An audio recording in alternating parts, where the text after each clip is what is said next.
പണി കണ്ടു. ഇഷ്ടപ്പെട്ടോ? തിയേറ്ററിൽ കണ്ടതാണ്. നല്ല വിജയമാണ്. തിയേറ്ററിൽ നല്ല വിജയമായിരുന്നില്ലേ? പുതിയ വിശേഷങ്ങളൊക്കെ? പുതിയ വിശേഷങ്ങൾ ഇങ്ങനെ പടങ്ങളിങ്ങനെ സംസാരിക്കുന്ന ഡിസ്കഷനുണ്ട്. പിന്നെ ബാൻഡിന്റെ പെർഫോമൻസ് സൗദി പോയിട്ടുണ്ട്. അതൊക്കെയാണ് തന്നെ വിശേഷം.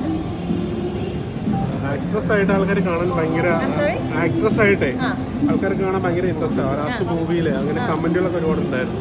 അങ്ങനെ എന്തെങ്കിലും വെടിക്കെട്ട് സാധനങ്ങൾ പ്രതീക്ഷിക്കാവോ ഇനി പ്രേക്ഷകർ? ഇല്ല, ഇതൊക്കെ ഒരു പ്രതീക്ഷയല്ലേ. ഇതും അൺഎക്സ്പെക്റ്റഡ് ആയിട്ട് വന്നതാണ്. അപ്പോൾ അത് നന്നായിട്ട് വിജയിച്ചു എന്നുള്ളതാണ്, അത് കറക്റ്റായിട്ട് വന്നു എന്നുള്ളതാണ് ഒരു ഭാഗ്യം. സോ ഇനിയും അങ്ങനത്തെ നല്ല റോൾസ് വരുവാണെങ്കിൽ ചെയ്യും. കൂടുതൽ ഇമ്പോർട്ടൻസ് സിംഗിങ്ങിന് തന്നെയായിരിക്കും. നല്ല റോൾസ് വരുമ്പോഴേ ചെയ്യും. ഏറ്റവും കൂടുതൽ എൻജോയ് ചെയ്യണത് ആക്ട് ചെയ്യുമ്പോഴാണോ പാടുമ്പോഴാണോ? ഡെഫിനറ്റ്ലി പാടുമ്പോഴാണ്. ആക്ടിങ് ജസ്റ്റ് ഒരു മൂവിയല്ലേ ചെയ്തോളൂ, പാടുമ്പോഴാണ്. പണി 2നെ പറ്റി പറയുന്നുണ്ടായിരുന്നല്ലോ ജോജി പറഞ്ഞു. അങ്ങനെ ജോജി ഒരു കൺഫർമേഷൻ പറയട്ടെ, എനിക്കറിയില്ല. അത് പറഞ്ഞിട്ടുണ്ടെങ്കിൽ ഉണ്ടാവണമായിരിക്കും. അങ്ങനെ ഒരു കൺഫർമേഷൻ ഉണ്ടെങ്കിൽ വളരെ സന്തോഷം. Okay, thank you so much.